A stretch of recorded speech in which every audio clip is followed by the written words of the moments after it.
Il a vendu des millions de disques, bercé des générations avec des chansons d'amour intemporelles et conquis les cœurs de milliers de fans de Paris à Liège. Frédéric François, un nom autrefois synonyme de passion, de romance et de dévouement, vit aujourd'hui dans l'ombre d'un projecteur qui s'éteint.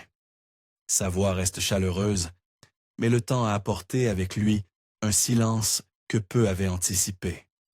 Comment un homme tant adoré s'est-il retrouvé aussi éloigné du monde, étincelant qu'il avait contribué à bâtir?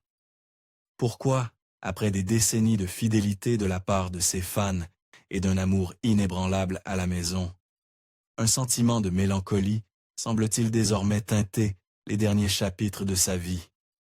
Dans cette vidéo, nous allons révéler les vérités intimes et méconnues de la vie de Frédéric François. Ses chagrins personnels, ses luttes silencieuses, ses amitiés perdues et le poids émotionnel d'être une légende dans une époque qui a tourné la page. L'histoire est puissante, personnelle et loin d'être terminée. De la Sicile à la gloire, l'ascension qui lui a tout coûté. Frédéric François, né Francesco Baracato, le 3 juin 1950 dans le village poussiéreux de l'Ercara, Fridi, en Sicile, n'était pas destiné à une vie simple. Ce village, connu pour ses collines brûlées par le soleil et ses mines de soufre, n'offrait guère plus que la survie.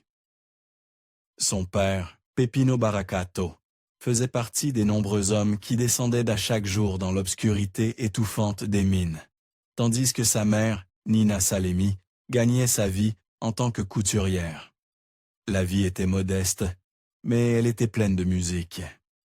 Peppino rentrait à la maison, les mains encore sales, et prenait fièrement sa guitare pour chanter de vieux airs napolitains à sa famille. Ce fut la première révélation de Francesco quant au pouvoir de la mélodie, non pas comme divertissement, mais comme langage de l'espoir. En 1951, Peppino prit un pari audacieux et accepta un contrat de 3 ans en tant que mineur dans la région de Liège, en Belgique. Il faisait partie de ces milliers d'Italiens qui quittèrent la misère du Sud pour une promesse de stabilité à l'étranger. 1 an plus tard, Nina et leurs 2 fils, dont le jeune Francesco, le rejoignirent par convoi de la Croix-Rouge, s'installant dans la ville industrielle de Tiller. Ce n'était pas la Sicile, c'était froid, gris. Mais la musique les suivit jusque-là. C'est dans un petit café fréquenté par des immigrants siciliens que Francesco fit ses premiers pas vers la lumière. Il avait 10 ans quand il monta sur une estrade branlante et chanta « O Sole Mio », une chanson empreinte de nostalgie et de soleil, 2 choses absentes de sa nouvelle vie. La réaction fut immédiate. Applaudissements, émotion, reconnaissance. Peppino le vit clairement. Son fils avait quelque chose de rare. À l'adolescence, la passion de Francesco ne fit que grandir. En 1963, il se produisait en tant que guitariste et chanteur semi-professionnel dans un groupe appelé les Éperviers. En 1965, défiant le chemin tracé pour les enfants d'immigrés, il quitta le collège technique pour intégrer le conservatoire de Liège. Il y étudia le violon, la diction et la technique vocale. C'était en Paris. Tandis que d'autres jeunes apprenaient un métier pour soutenir leur famille, Francesco apprenait à articuler chaque syllabe avec précision, à tenir une note, à se faire entendre.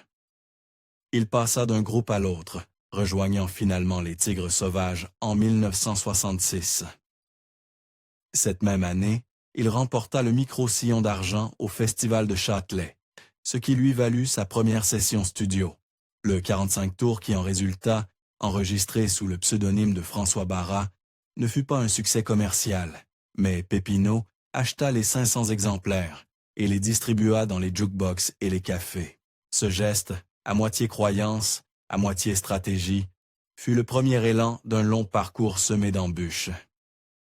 Tout changea en 1969.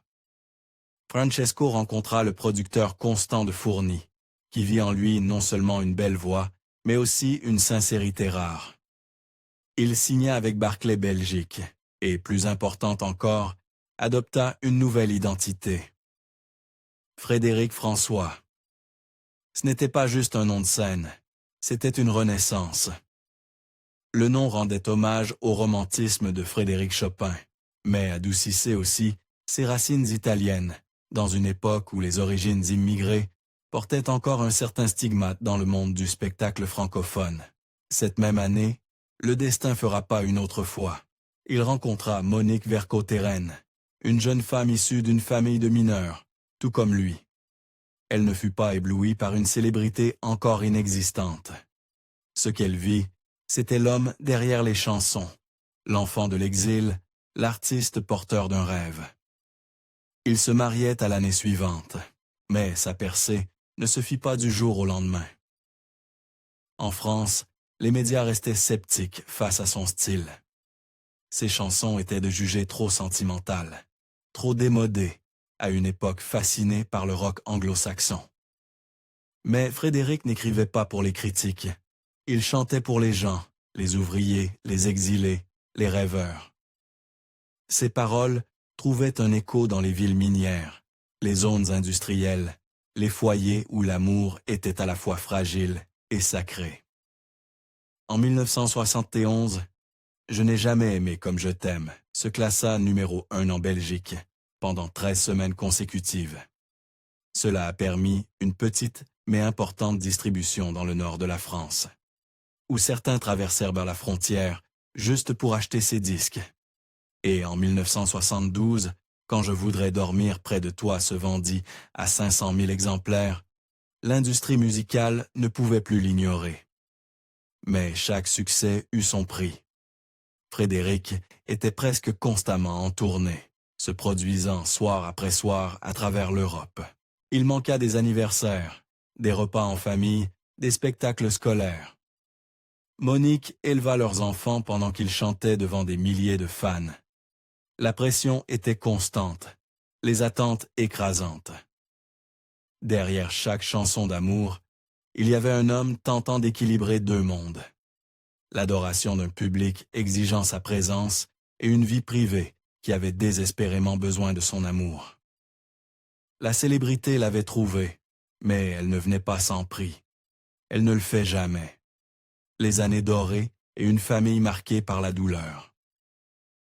Au milieu des années 1970, Frédéric François avait atteint ce dont la plupart des artistes ne peuvent que rêver. Sa voix douce et mélodieuse était devenue un incontournable des radios à travers l'Europe, notamment en Belgique et en France. Des chansons comme « Je voudrais dormir près de toi »,« Viens te perdre dans mes bras » et « Chicago » ne se contentaient pas de dominer les classements. Elles touchaient les cœurs. Ce n'était pas de simples succès éphémères. C'étaient des déclarations d'amour, des bandes-sons de mariage, de slow dancers à la lueur tamisée, de réconciliation. Les fans n'écoutaient pas seulement sa musique, ils la vivaient. Ils devinent un habitué de l'Olympia à Paris, salle mythique où son nom brillait en lettres rouges au-dessus des portes. Pour un garçon issu d'un milieu ouvrier sicilien, c'était l'apogée. Il avait conquis non seulement la scène musicale, mais aussi l'élite culturelle, qui avait autrefois méprisé ses ballades sentimentales. Concert après concert, affichait complet et partout où il allait, la foule se pressait espérant entrevoir Fredo. Mais tandis que sa voix s'envolait sur scène, la réalité, en coulisses, se montrait moins harmonieuse. Frédéric et son épouse Monique, qu'il avait épousée en 1970, bâtissaient ensemble une vie pleine d'amour, mais mise à rude épreuve par le rythme implacable de la célébrité. Leur première fille, Gloria, naquit en 1971, apportant une immense joie à la famille. Puis vinrent Vincent et ensuite Anthony en 1976. Avec 3 jeunes enfants et un mari perpétuellement en tournée, Monique tenait la maison avec une grâce remarquable. Et alors que leur famille semblait complète, le drame frappa. Au début des années 1980, Monique tomba enceinte de jumeaux. La nouvelle fut accueillie avec bonheur et une prudente excitation. Frédéric, souvent absent, voyait dans cet élargissement de la famille une manière de resserrer les liens. Mais un jour, tout bascula. Monique fit une fausse couche dévastatrice, et les 2 bébés furent de perdus. Ce fut une perte que ni l'un ni l'autre n'avaient anticipée. Frédéric, toujours perçu comme fort aux yeux du public, fut anéanti. Il avoua plus tard, lors d'interviews, que ce moment faillit le briser. Il ne perdit pas seulement ses enfants à naître, il vit aussi la femme qu'il aimait sombrer dans une douleur qu'aucune chanson ne pouvait apaiser. Il parle d'une dépression, de problèmes de santé, d'une angoisse qu'il peinait à dissimuler aux yeux du monde. Pour aider Monique à retrouver un semblant de normalité, il ouvrit pour elle une boutique de vêtements. Il espérait que la gestion d'un commerce, les échanges humains, pourraient l'aider à surmonter son chagrin. Mais la boutique, comme tout le reste, ne pouvait combler le vide laissé par 2 vies jamais vécues. La douleur restait discrète, mais persistante, nichée dans les coins silencieux de leur maison et de leur cœur. Quelques années plus tard, ils accueillirent leur fille Victoria, un enfant né de l'espoir et de la guérison. Elles devinent une lumière dans leur vie, le symbole de ce qu'ils avaient traversé ensemble et réussi à surmonter. Et pourtant, même au milieu de la joie retrouvée, la perte des jumeaux ne s'effaça jamais complètement. Frédéric a parlé ouvertement, quoique rarement, du fait qu'il pense encore à eux, surtout lors des repas de famille. Il lui arrive de les imaginer, devenus adultes, assis à table avec les autres. Ils imaginent qui ils auraient été, ce qu'ils auraient accompli. Nous aurions été plus nombreux, confia-t-il un jour avec douceur. Mais la vie en a décidé autrement. Et à travers tout cela, Monique ne flancha jamais. Tandis que le monde voyait en Frédéric François une star, un charmeur, une voix emblématique de la musique romantique, Monique voyait l'homme qui rentrait à la maison épuisé, vulnérable, blessé. Elle voyait le poids qu'il portait, non seulement celui de la célébrité, mais aussi celui de la perte. Et elle le porta avec lui. Sa force ne fit jamais la une des magazines, mais elle était présente dans chaque décision discrète, chaque moment de patience, chaque fois où elle resta, alors qu'elle aurait pu partir. Effondrement, exil et le long chemin du retour. Les années 1980 marquèrent un tournant brutal dans la vie et la carrière de Frédéric François. Quelques années plus tôt, il était encore l'un des noms les plus célébrés de la chanson française, remplissant les théâtres, dominant les classements et recevant des milliers de lettres de fans. Sa voix, empreinte de chaleur et de nostalgie, était devenue la bande-son des histoires d'amour à travers l'Europe francophone. Mais les temps changeaient, et avec eux, les goûts du public.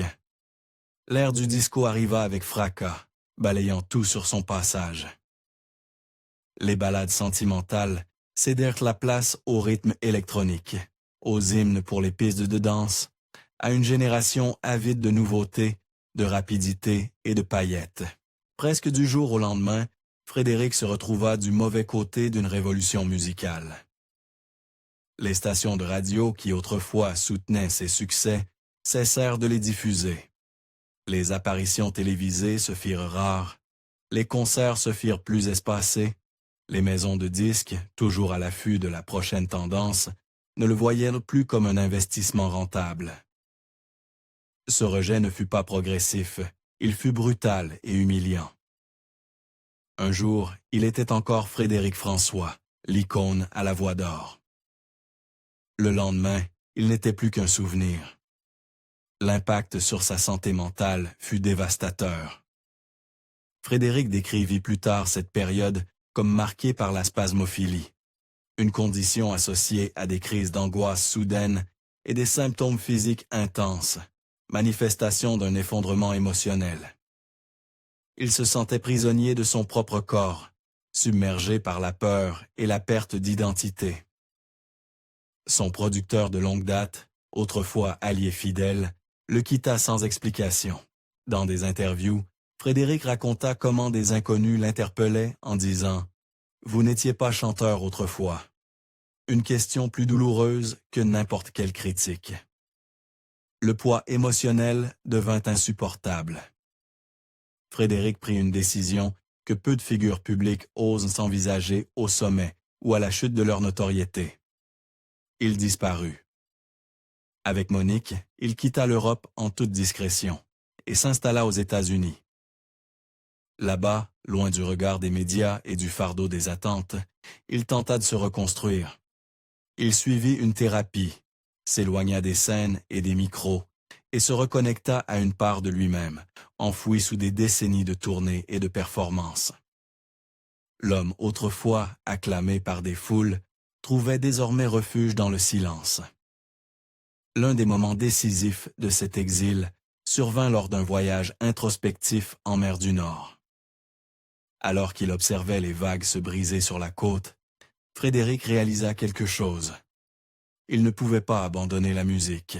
Ce n'était pas qu'un métier, c'était une part de lui. Même si le monde avait tourné la page, lui non. La musique restait son refuge. Puis, dans un retournement inattendu, le système qu'il avait écarté commença à changer. En 1981, le président français François Mitterrand légalisa les radios libres, des stations indépendantes libérées du contrôle de l'État. Soudain, une nouvelle génération de diffuseurs vit le jour, désireuse de passer la musique que le public voulait vraiment entendre. Et ce que le public voulait, il s'avéra, c'était Frédéric François. La demande fut immédiate et massive. Les auditeurs appelaient pour demander ses classiques. Les anciens fans se réjouissaient de retrouver sa voix. Frédéric saisit cette seconde chance et rentra en France avec un nouvel élan. En 1982, il sortit Adios à mort, une adaptation d'un succès allemand d'Andy Borg. Le titre fut un phénomène commercial, avec 800 000 exemplaires vendus. Ce ne fut pas seulement une résurrection, ce fut une transformation. Il se retrouva soudain de nouveau sur scène, à la télévision, dans le cœur de ses fidèles admirateurs. Mais quelque chose en lui avait changé. Même si les projecteurs l'accueillaient à nouveau, il ne les poursuivait plus avec la même ardeur. Il avait vu à quelle vitesse l'admiration pouvait s'évaporer. Comment ceux qui vous encensaient pouvaient ensuite faire comme si vous n'aviez jamais existé. Cela laissa une trace. Frédéric devint plus méfiant. Il privilégia le contrôle artistique, créa sa propre société de production et s'entoura de personnes de confiance. Les cicatrices de la trahison et de l'abandon le rendirent d'un plus prudent, mais aussi plus fort. Il avait compris, avec une clarté douloureuse, que la célébrité n'est pas un don, c'est un prêt, et qu'un jour, sans prévenir, le créancier peut venir réclamer son dû. Scandale, rupture et le prix amer de l'indépendance. Dans les années 2000 et 2010, Frédéric François s'était taillé une nouvelle forme de succès. Il n'était plus redevable à aucune maison de disques, ni à aucun manager. Il avait créé sa propre société de production, conservé les droits sur son catalogue et géré sa carrière comme une entreprise familiale. Mais l'indépendance a un prix, et Frédéric allait le payer sous forme de relations brisées et de critiques de public. Ces dernières années, il s'est retrouvé au centre d'une controverse silencieuse. Des collaborateurs de longue date, certains présents depuis des décennies, ont été remerciés sans explication. Son manager depuis plus de 50 ans, Moïse Benita, a été évincé sans cérémonie. Son photographe de confiance, Patrick Carpentier, a découvert que ces clichés étaient utilisés publiquement sur des albums et des plaques commémoratives, sans compensation ni même autorisation. Lorsqu'il a demandé des explications, il affirme avoir été écarté. D'autres ont également pris la parole. Une ancienne assistante en communication a engagé une procédure judiciaire réclamant la reconnaissance de plusieurs années de travail non déclarées. Même l'avocate à l'origine de la plainte a attiré l'attention. Tiffaine Ozière, fille de la première dame de France. L'ensemble dressait un portrait inconfortable, celui d'un homme farouchement protecteur de son empire, peut-être au détriment de ceux qui avaient contribué à l'ériger. Dans le même temps, sa famille affrontait ses propres tempêtes. Son fils Vincent a traversé une séparation douloureuse après 20 ans de vie commune. Les répercussions ont laissé des blessures émotionnelles et, selon certains rapports, auraient impliqué des conflits autour de pensions et de harcèlement en ligne. Et pourtant, malgré tout cela, Frédéric était resté sur scène. Résilient, élégant, concentré. Il a sorti de nouveaux albums. Il a célébré des jalons, 30 ans à l'Olympia, 40 ans de carrière. Mais sous les projecteurs, la fatigue transparaissait. Il plaisantait un jour en racontant que sa femme lui avait demandé si les chanteurs prenaient un jour leur retraite. Il avait souri. Mais, au fond, il est fatigué. Et il sait que la scène, autant qu'elle lui a donné la vie, lui a aussi beaucoup pris. Héritage, solitude et un amour qui ne l'a jamais quitté. Aujourd'hui, Frédéric François se tient au crépuscule d'une carrière remarquable. À près de 80 ans, il reste adoré par les fans qui se souviennent de ce à quoi ressemblait l'amour dans les années 70 et 80. Ses chansons résonnent encore à la radio et dans les salons, en particulier dans les pays francophones. Mais l'énergie qui alimentait autrefois ses tournées incessantes s'est atténuée. Il est devenu plus sélectif, plus introspectif. Sa santé a été fragile.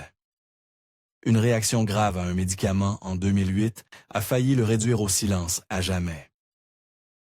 Hospitalisé à 2 reprises, il a pris une pause d'1 an, ne revenant sur scène que pour des événements caritatifs.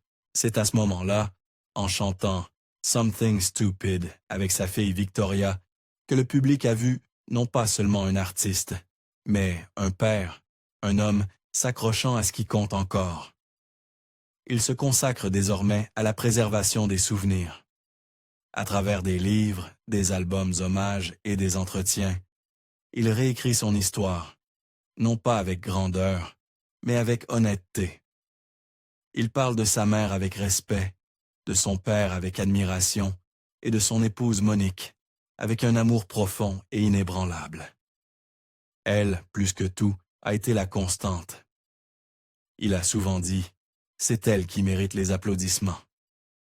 Tandis que le monde le poursuivait pour sa voix, elle est restée pour ses silences, pour les moments brisés, les déceptions et les longues nuits après les concerts, quand les lumières s'éteignaient et que seule la fatigue subsistait. Frédéric a fait la paix avec l'idée que son public n'est plus constitué d'adolescents en délire, mais d'admirateurs fidèles qui ont vieilli avec lui. Il ne court plus après les classements, seulement après la connexion humaine. Il veut que sa musique lui survive, non pas pour la gloire, mais pour ce qu'elle représente. La tendresse, le désir et la capacité de ressentir profondément, même quand le monde nous pousse à avancer. Et pourtant, même entouré de sa famille et de ses fans, il y a une solitude discrète dans son regard. Peut-être est-ce le souvenir des jumeaux qui ne sont jamais rentrés à la maison. Peut-être est-ce le prix d'une vie vécue pour les applaudissements.